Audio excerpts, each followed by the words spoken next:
and there are men in the box, and it comes for Pablo Hernandez, and Pablo Hernandez scores a goal for Leeds United. Oh, goal, a goal, a goal.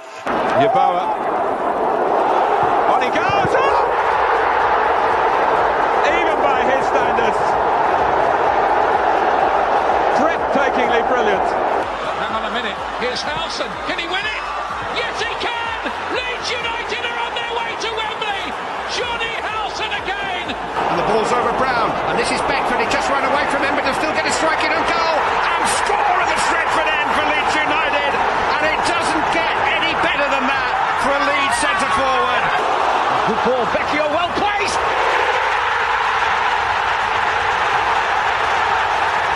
Leeds United draw level on aggregate! Well, the roof has just been lifted off Elland Road. What an incredible noise we are witnessing here.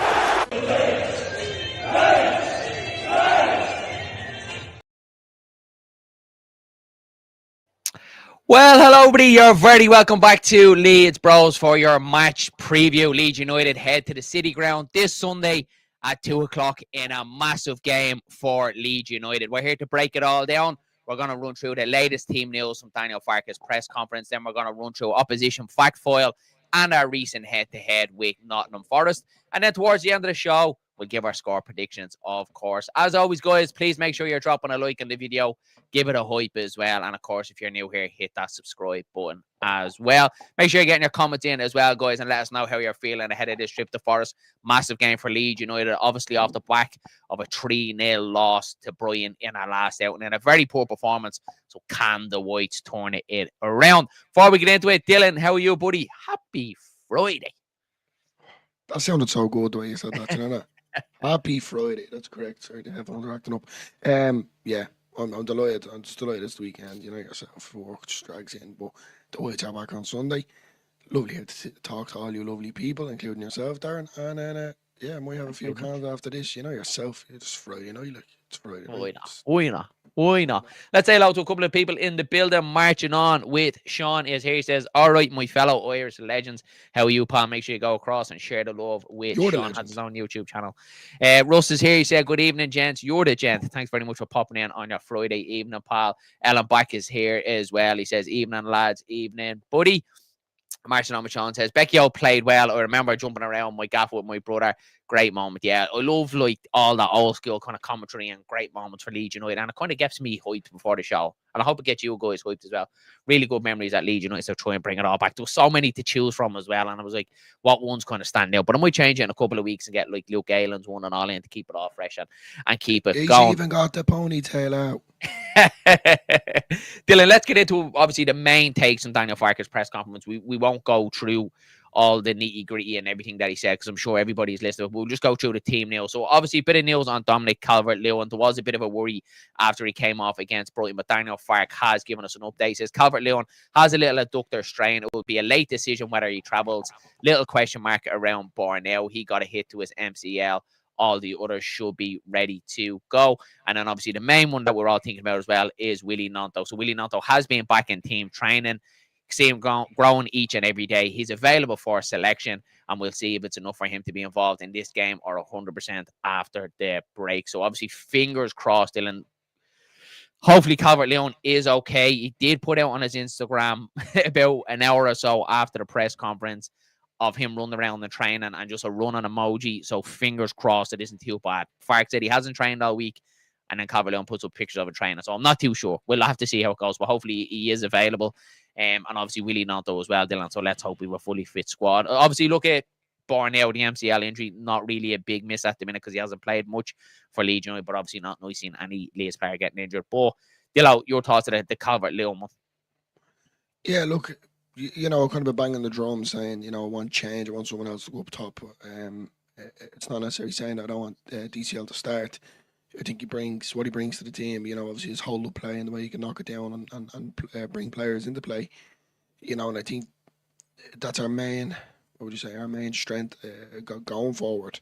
I think it's just, you know, a little nitty-gritty bits that we need to kind of tweak. As I said, just someone to knock it down onto if you had Pirro playing alongside him, or if we did have to change certain formations or certain tactics.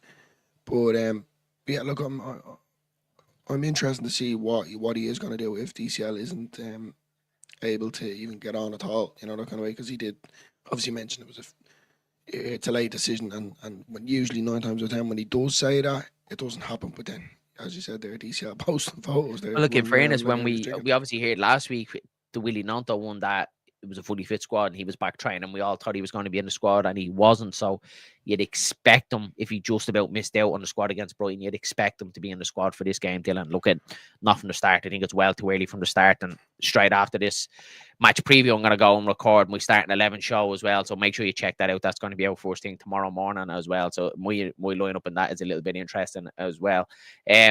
But yeah, Dylan, like, hopefully everyone is fully fit and ready to go, because we need everyone for this game. Like, Nottingham Forest isn't going to be an easy match. We know the players they have floundering down there a little bit. Obviously, a lot of managerial change. So we'll just have to see what Nottingham Forest turns up, especially under Sean Dyche.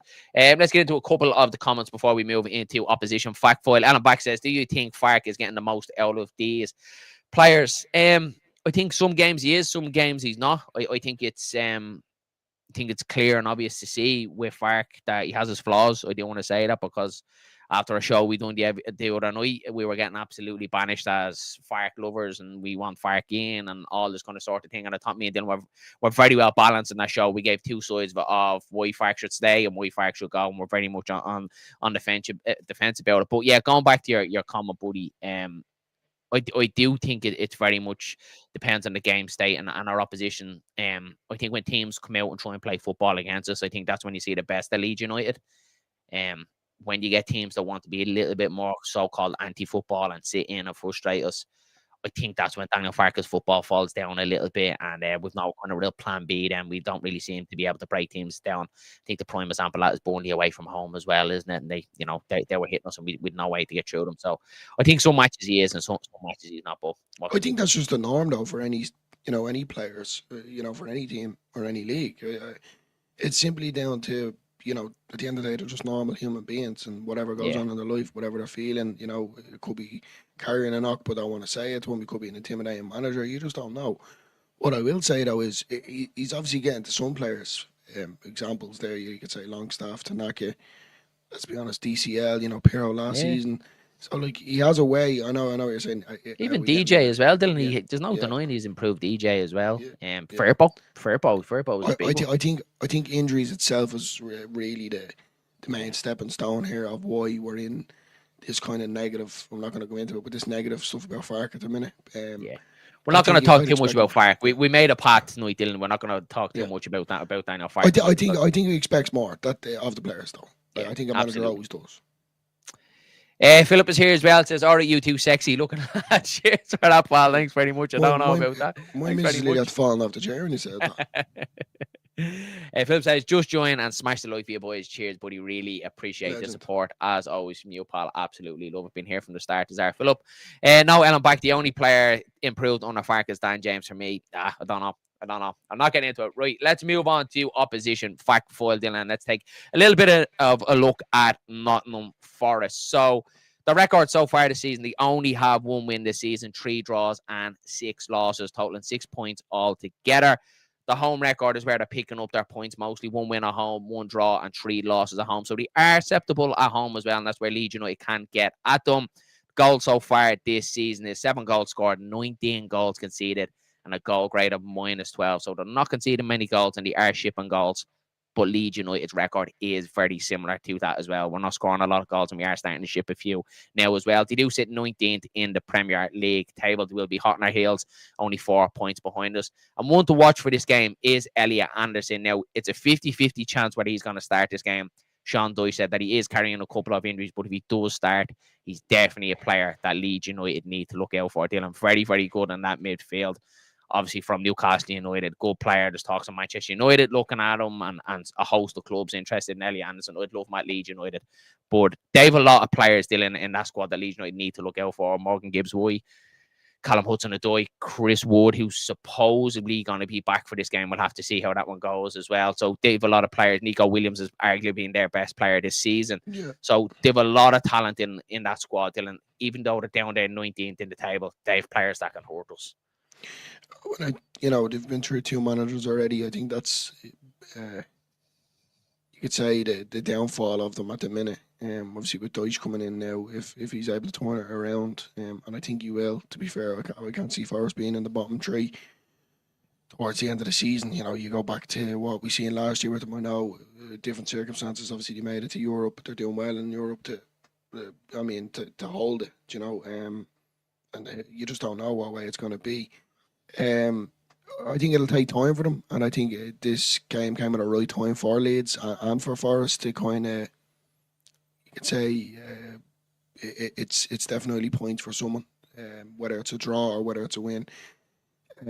But both teams are going to be up for it. You know, obviously with the pressure that Forest are under, with, as I said, managers on the board going behind them, it's just a lot of negativity from them over the seconds, and then ourselves as well with what's going on behind the background with Fark and players, etc. So I'm interested to see going through it itself. I'm going with a cagey game anyway. But I think it's going to be a draw, lads. I'm being honest. I'm just hoping for a good performance, and I really am. You hang up on your score predictions. You do this every match preview halfway through. You blow your load and you always give it away all the time. You need to stop doing that. You're ruining the match predictions. I think it's going to be a proper scrap. And let's be honest with you, I can feel it being not a pretty one. I think it's going to be a lot of good tackles going in. I think it's going to be not necessarily a start-stop game, but I think there'll be a good few tackles in there where we'll be moaning and they'll be moaning. I think both teams need it, and both teams are going to be up for it, aren't they? I do think it's going to be one of them games. It'll be a good game. Yeah. We might be able to scrape a win. I'm going with a draw anyway. But I think Deutsch is that type of man. He has them drilled from the get-go, from the first whistle till the final whistle, and we can't ride that. It's mad, Dylan, the different types of football that they've actually gone through the season. Because you think of under Nuno, you think of, the three at the back with your wing backs, kind of hit them on the counter attack. Then you have Postecoglou, who's very kind of similar style to what Bielsa would kind of do.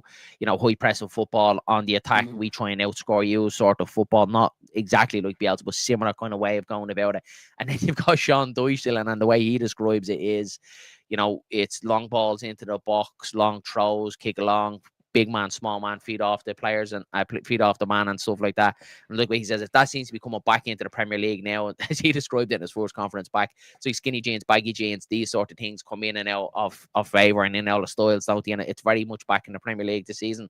So I'm playing to Sean Dyche's hand, but it's a drastic change from where they were at the start of the season with Nuno to Ange to Sean Dyche now, and it's getting them players to kind of gel and get them into the way they're thinking after having such free-flowing football under Nuno. So it's interesting to see what way their season are going to go. If they don't, I have to be honest, it's probably the worst letdown I've ever seen from a team, regardless of players. But they've been through two great managers, obviously with Deutsch now, and there's three technically, but I mean, two that they've got rid of, and two very good managers in my eyes. If Fark was to be sacked or anything like that, you wouldn't mind jumping on the bandwagon with the two of them. But I think it's going to be a cagey game. I think with Forest they'll press high very early. Yeah, we need to soak up that pressure. Be patient, and hopefully our chances. The first goal, score the first goal. It's the away form as well that worries me though. We've struggled to improve ourselves on away from home, and too many slow starts as you just mentioned there, going down 1-0 usually. So we've got to start with that kind of intensity, that bite, that, I hate saying this because it just sounds like that bit of character. We're Leeds United, and we're not here to mess about with it, and let's be honest with you, it's kind of been most throughout our season in the Premier League. Within the first 15 minutes, you can kind of tell what way what way this game is going to be and what way Leeds are up for it. So I think the first 15 minutes are definitely crucial. Yeah, absolutely. Alan Back has a question for us here. He says, if you were offered 15 million for Pirro in January, would you take it if the money was reinvested? No. If it wasn't reinvested? I knew you'd be a straight out no, Dylan.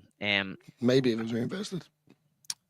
there's a part of me that's going to be torn with this one, to be truthful with your buddy, is that we haven't seen Pirlo much in the Premier League, and I think it's unfair to bash him. Like, I think we've all kind of made up our mind about Pirlo straight away, that he's not a Premier League striker, when, let's be honest with ourselves, he hasn't really got the chance to prove it, except for away at Arsenal, and I don't think that's a fair sample size to go off for Joe Peru. And I would like to see him a little bit more for making a valuation on that, but look at realistically, he's not paying now, and comes January, and if that type of money does come in, and Leeds United can reinvest that in someone that they know is actually going to play and influence the team, well, then you can't really say no to that. But there will be a part of me going, who knows what would have happened with Joe Peru. So we'll just have to see, buddy. That might never come about.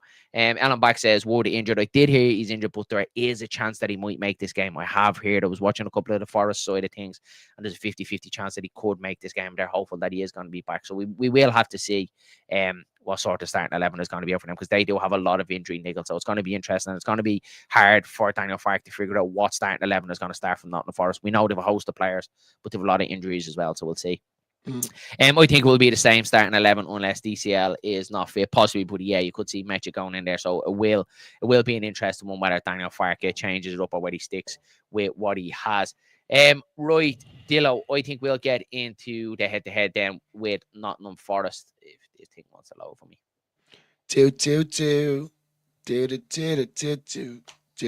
Sorry. There we go. About time. Wants to play ball here now.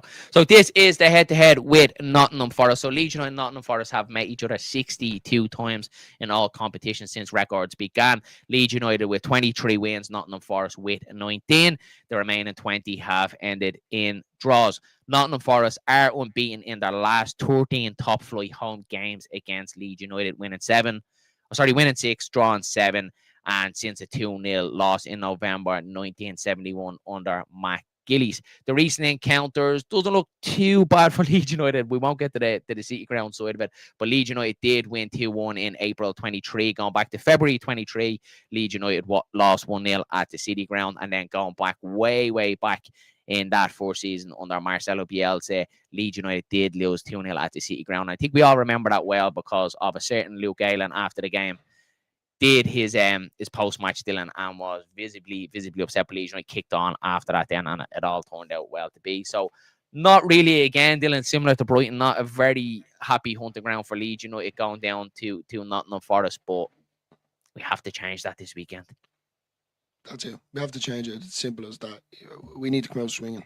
That's what we're all about at the end of the day. We no more Mr. Nice Guy sort of talk. But yeah, look, for me, as I said, I think it's still going to be a 1-1 draw, roughly, in and around that. I think both sides will have spells, and I think, more or less what we've been seeing lately, not taking our chances of being more clinical. But both, well, let's say Forest at times, they're really, not that they're bad, but they're struggling to defend at the minute, and I think that's something that might help us out a little bit. Now, obviously, with Dyche coming in, it could be a bit more better or whatever, I don't know, but I think our main concern right now, especially, is the goal difference, is trying to keep a clean sheet. I think that's the main task at hand in this game for me. Good point, Dylan. Good point. Yeah, I didn't even think about that coming into the show, but we are starting to leak a few now, aren't we, Dylan? The question obviously is on everyone's mind is, do you think now Bial comes out and Stroud comes back in, Dylan, because he wasn't particularly good down at Brighton? You could see Joe Rodon was doing a lot of covering for Bial. Obviously, a lot of pace going in behind. Danny Rumsey did call up before the game as well. But do you think, Dylan, that Stroud comes back in for Bial now after his poor showing? I think he was particularly poor against Brighton, and he might have handed his shirt back. What do you think? I think it's that sort of, like Farke, trying to get into the mindset of Farke. I'd like to think that Stroud does come back in, me personally. What would you say, yin for yang sort of thing. He made a mistake. I didn't have a great game. Right, we'll give him, we'll change it, bring Bial in.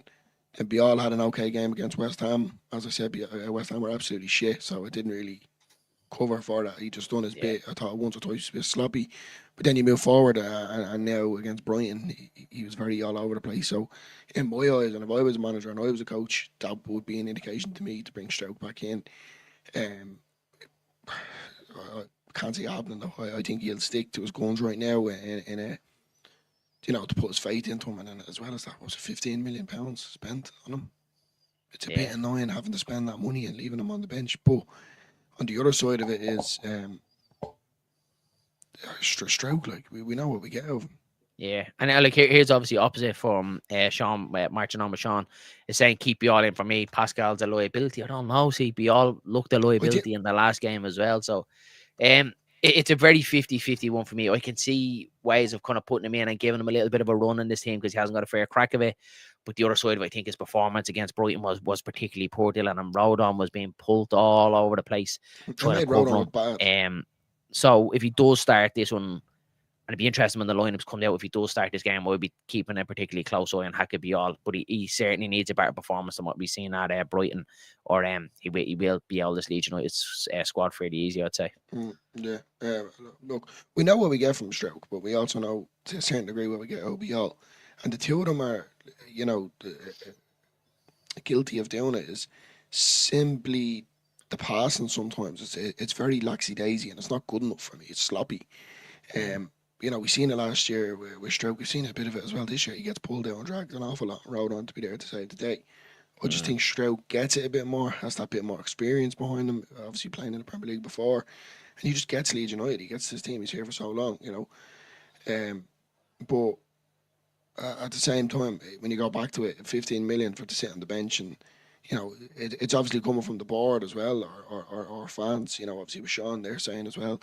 I just think you go back to the Joseph and Pirro situation last season.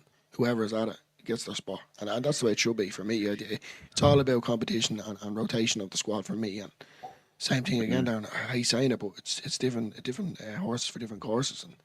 And I think we should go out with the most strongest side that we can possibly get here. And absolutely. Me, I think Stroke is the one. Danny Rumsey says, if you want to attack, you play Pascal. If you want to defend, you bring Bial in. Just hope no fast wingers turn Bial because he turns like a barge on Leeds Liverpool Canal. And I think Danny is probably onto something there with that, Dylan, because I think what he's alluding to there is Pascal's more of a ball playing centre half, isn't he? We know he can get forward. We can play them through balls. He does like the ball at his feet in fairness, somewhere. Bial does look a little bit more uncertain than a little bit more kind of awkward and feels like a more kind of sort of strong defender, win the ball and kind of give it to others to play. So that is an interesting one, I do have to say. And obviously the other one is as well, Dylan, is Anton Stack. He spoke about as well of getting back up to match speed after a couple of injuries that he's been having. There is calls now for Tanaka to come back out against Forest after having an alright game, I thought, against Brighton. Do you bring Stack back in, or does he still have to fight for his place? I think Stack. I think someone with a bit of bite and a bit of bully in him. As I said at the start of this video, I can't see this being in any way laxy-daisy game. This is going to be very cagey and very physical. We need our quality, don't we? Yeah, we need our quality. I need that kind of bite. And one man in particular for me, I was very disappointed with him, and I've said it before, was Ethan Ampadu, and he needs to be at the races now come Sunday. And don't mean just in his own game, I mean for the team itself and the crowd, for the away fans as well. He needs to, it was a bit too little too late. We were defending the corner. I think there was, 3 minutes added on or whatever it may have been. We're 3-0 down, and you're looking at Ampadu, and he's like trying to rev everyone up to defend the corner. Me personally, I know you have to show some sort of professionalism, but to me, I would have just turned around and told him to off. If I'm being completely honest with you, because to me, that's just the way I was brought up to play football there, and like you're a voucher for it as well. I've seen you on the pitch as well. You kind of want to rev people up, and I simply believe from the get-go, from the first whistle, we need to be at it. And I said that first 15 minutes are so crucial. We need to soak up pressure as much as we can, and hopefully try and catch a goal, with our chances. But mainly, it's, as I said, it's going to be physical. For me, Stack needs to come into that team, and I would even say I would definitely utilise Gruev in this game. I'm not saying start him. I'm not saying that at all. But I would utilise him. No. Boy. Away from home, we've seen it last season. No. That's defensive away from home, I don't want it. No. I think we've already have enough quality in there, Dylan, in Ampadu, in Longstaff, in Tanaka, in Stack to go and win the game. We've enough defenders in there in Ampadu and Longstaff to do that job. I don't think you need Gruev in there, and it's no shade to Gruev. The only way I see Gruev coming into this team is if any of them players get injured. I don't think he's needed for this game personally. I don't think he has that penetration in him to get forward, to drive Leeds up the pitch. he wins the ball, yeah, perfectly fine. But then we already have that in there. So I don't think he'd need it for this game. Yeah, I think we've seen it being laxy day. I'm not saying start crew. I'm saying utilize him in certain times of the game, whether it is the 70th minute with, obviously if we're trailing, definitely not, but if we're winning, yeah, for that kind of battle and bite. But I don't mean to start him, not at all. I'm trying to get into this mentality of what we were at last season, start realising and utilising players to their strengths, and that was one of them for Gruev, was away from home. But it's just with more options now. Last season we didn't have options still. We didn't have options, so away from home I'd rather Gruev coming on than Jack Harrison, that's for sure. No, you're not going down there. You're not going there. You leave poor Haradonna alone, will you? No. Let's get into a couple of the comments here. They're flying in here. Do you reckon we'll see much improved performance? They know they will turn up against Brighton. I hope so. Buddy. But this is the question I've been asking myself all day, as well as what sort of performance are we going to get from Leeds United? Because that was obviously what was the main issue against Brighton, wasn't it? Is the performance let us all down, not the result. And I think that has to be, Russ. I think that has to be, because that wasn't nice. That wasn't nice, and especially going into a 2-week international break, if we have another performance like we did against Brighton, I would probably think then there's probably questions to ask it of Daniel Farke then after that. Some people say no, some people say he'd already gone, but I think if you have another performance like that, yeah, I don't know if it's a good look. I think, if we can't get something from here, serious questions need to be asked, if I'm being honest, and about our mentality in general away from home. Because you move on then for the next home game, and Farke is still here, so if we lose this game, etc., we go back to a home game and we win, or we play a great performance, then you can kind of say, right, we're doing it at home. What is the issue away from home? And that's why I'm not just saying Gruev's the answer. What I'm trying to say is we have to go out with a side, that kind of bite and dogness in them, and rough up the players, or you could say, and just same thing, Darren, what you said, different horses for different courses. I'm in this mentality lately of just utilising every single player, and I don't know why. Maybe I'm sick and tired of having to be able to predict the same lineup week in, week out, and no one's happening with it. I think that's genuinely what it is. I think to be fair, Dylan, I think the lack of rotation is, and this is probably going to ruffle a few people, is it's not solely down to Daniel Farke. No, I know It's not. We had the goalkeeper situation with Pirro. Darlow came in. We've had a couple of injuries in the back line. We've had swapping changes in the back line. We've had changes through the midfield with Tanaka coming in, Stack coming out, and all that sort of things. The only place we haven't really had any changes is down forward positions. Reason being is because that's where all our injuries are. So if you had the likes of Dan James and Willie Nanto, you would see a lot more rotation in this team. The fact of the matter is that we've had an Okafor that hasn't been fully fit, a Jack Harrison, and a Brendan Aronson. That's all we've had to choose from, basically, since the start of the season. So I can't bash Farke for not changing really that front three. Maybe it's got to the stage now where Calvert-Lewin probably does need a little bit of a change and a bit of a freshen up, because it seems to have that's gone a little bit stale. So that's probably one area that I would have liked him to see change it up, or maybe tweak a little bit, get someone closer to him this week. But I know where you're coming from with rotating the squad a little bit, but he has done it in the midfield and in the defence, and especially the goalkeeper positions, obviously through injuries. The forward line, then I don't think he's had the luxury to do that. And maybe if he had Dan James and Willie Nanto available, he probably wouldn't have done it. Who knows? But yeah, look, hopefully we get them back fully fit for this game, and we do start seeing a little bit of rotation in forward average. I know where you're coming from with him. Star Pirro. Ellen Back says, I'm worried about Stack's rib injuries. Never easy playing with that, the twisting and turning. It was a strange one, buddy, wasn't it? That one when Farke came out in his press conference and said he was struggling with the finger situation. You can understand that fine. The rib one now, I don't think he should have been playing football with an injured rib or broken rib or cracked rib or whatever it would have been. We've had one of them before, and I couldn't even lie in the bed. So how he was playing football matches, I never know, buddy. But hopefully he's back.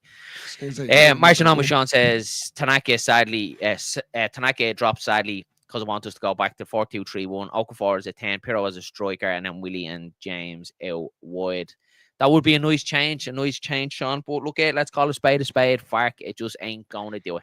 Farke is just not going to do it. I just want them to surprise us. And I want like something like that, what Sean said. It doesn't have to be exactly that. Something similar to that. Something just completely different. Like a new recipe. And almost reverting back to field, lads. But I'm just being honest with you. Yeah. And then we go out and win that game, and then we're all going, see, why didn't you just do that a few weeks ago? We could be in a different scenario here.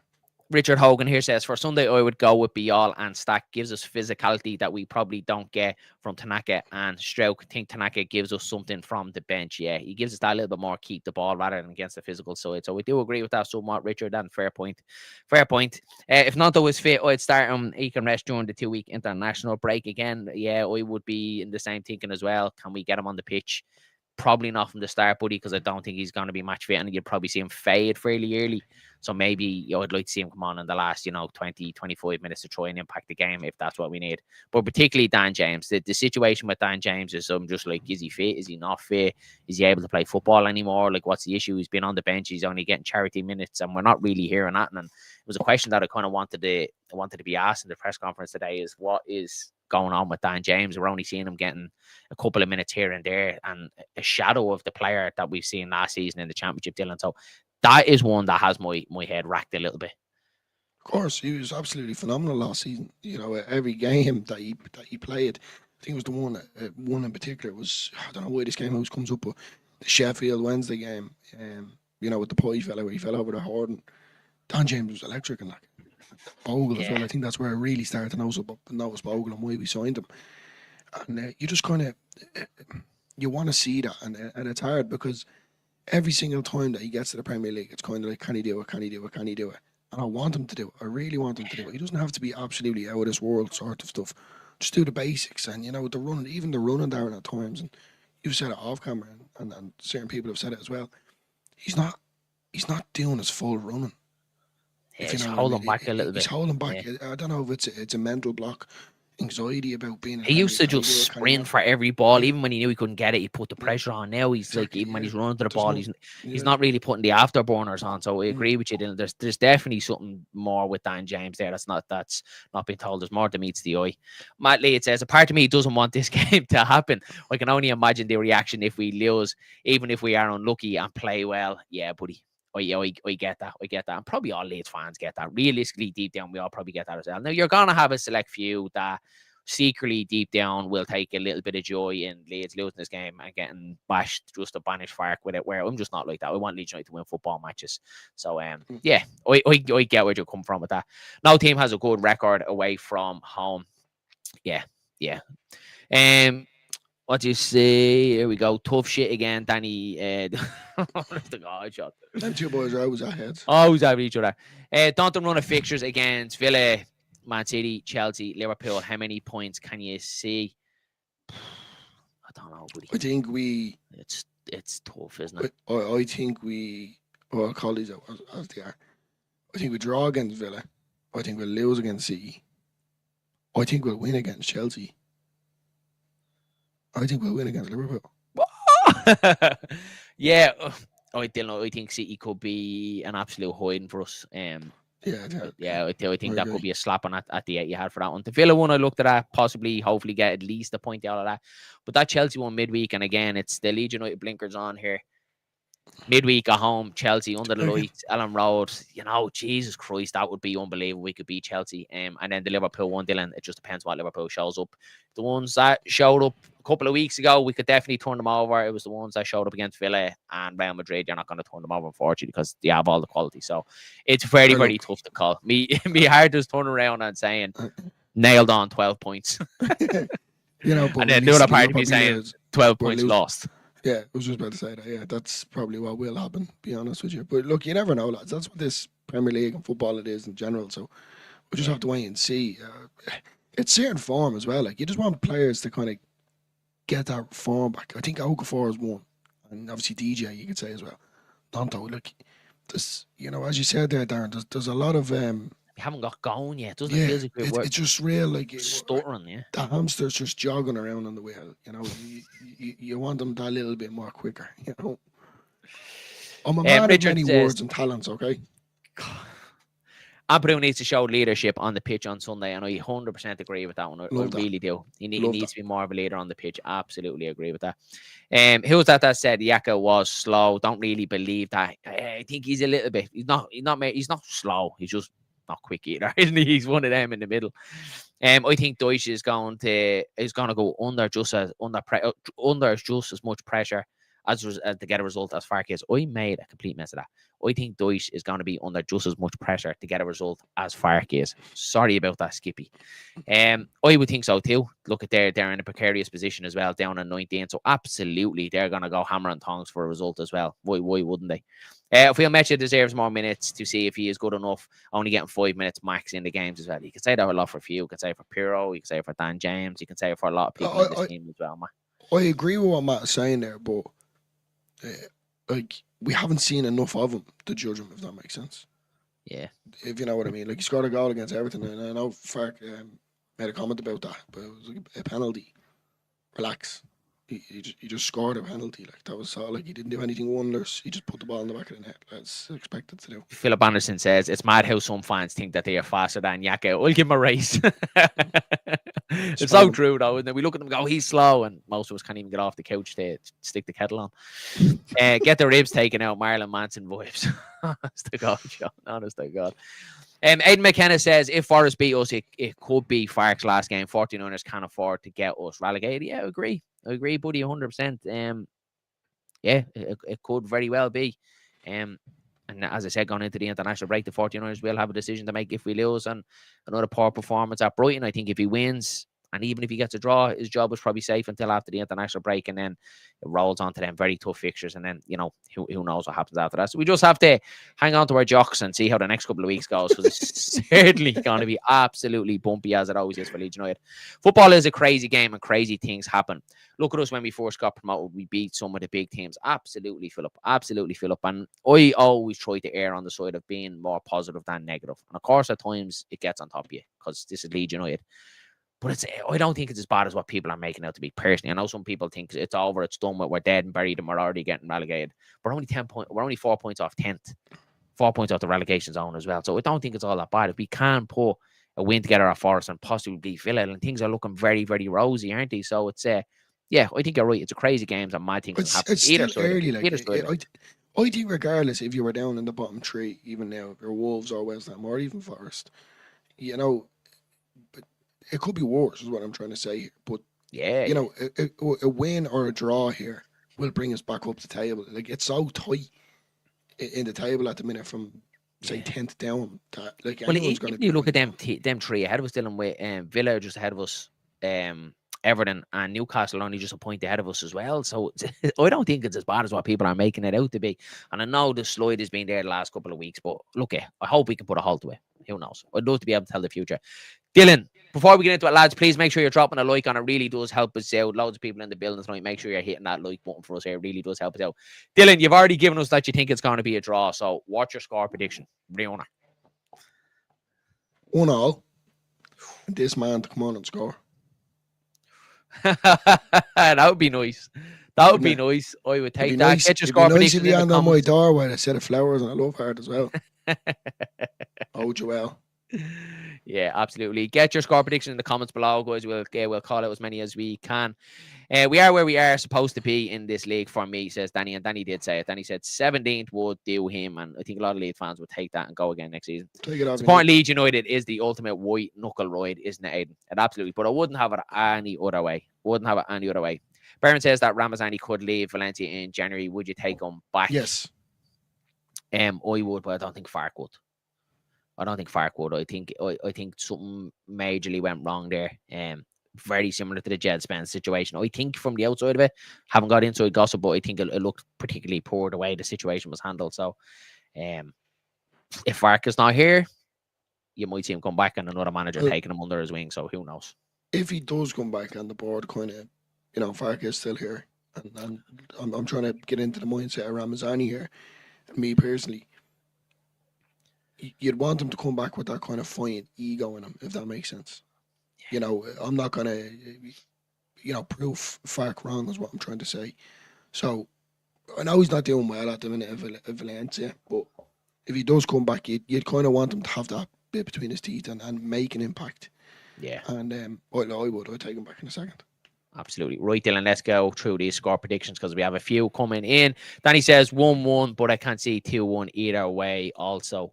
I think it's going to be in around that as well, Danny. 2-1 Pirro and Longstaff. Be fantastic. That's you and Sean predicting Pirro to score in this one.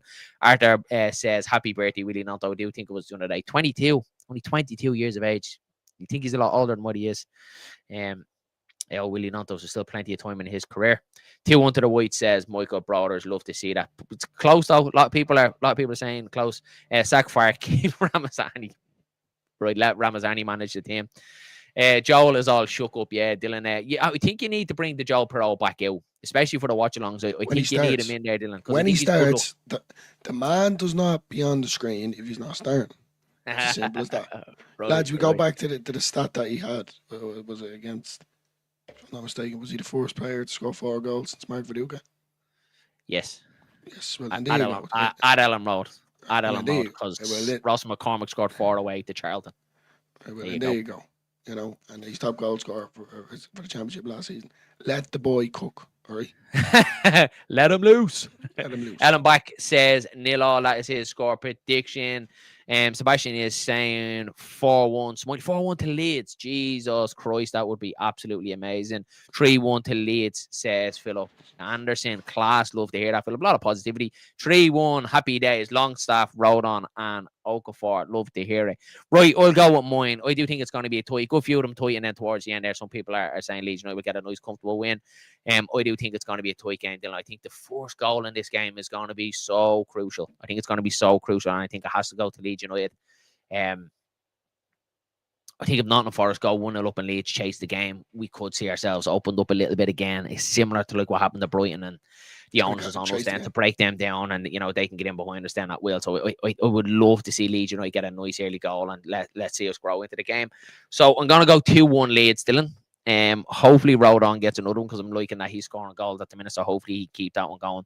And if Calvert-Lewin is fit and he does play, I'd like to see Calvert-Lewin get one just to just get that monkey off his back. I'm gonna say that every week until he scores. But it's gonna be it's gonna be a really good game. I'm going to go record me starting 11 now. It was one that I've been thinking all week about, guys. Been really looking forward to Daniel Farke's press conference to let us know who was available. So I'm going to go record that straight after this, and I'll have that out for you guys tomorrow morning. Then myself and Dylan will be back on Sunday for the watch along straight after that. We're going to do a little bit of a match reaction after the game, not too long, probably about 15, 20 minutes straight after the game. Then we'll record our player ratings as always. And then, of course, our talking points will be back on Monday. So loads and loads and loads of content coming up on LeedsBros as always around the games. So make sure you have that notification bell on so you're not missing a beat. Dylan, have you anything to say to all these wonderful, wonderful people for joining us on their Friday night? I just want to say all the comments coming in are the score predictions. I absolutely loved them. Loved them. I really do. Yeah. And look, one of them is going to come through after me saying 1-0, right? You see. I know I've been saying 3-1, 2-1, watch. If that is the case, I'll say Leeds are going to draw every time. Yeah. From now on. Richard Hogan says we'll take a draw. 2 things we'd like to see: score first, keep a clean sheet. Yes. To that. Absolutely. Cheers to that. International football next week. I know, Arthur. It's back again, but I think it's the last one till March. Isn't it March then, isn't it? I think March is the next one then after that as well. So hopefully Leeds United end it on a good, and hopefully we come back, because we always come back after the international breaks on a bad foot. So hopefully we come back on a good fade after that. We need to be on the front foot from the off. Don't sit back or we'll get turned off. Absolutely agree with that, pal. Right, lads, I think we will wrap it up there. Thanks very much to everyone that popped in. Please, guys, before you leave, don't forget to drop a like on the video. And, of course, if you're new here, hit that subscribe button, hit the like button, hit all the buttons you want. Hit them all to help us out. Hit me. Get your comments in. So we leave it there, guys. Mind yourselves. Mind each other. Catch you in the next one.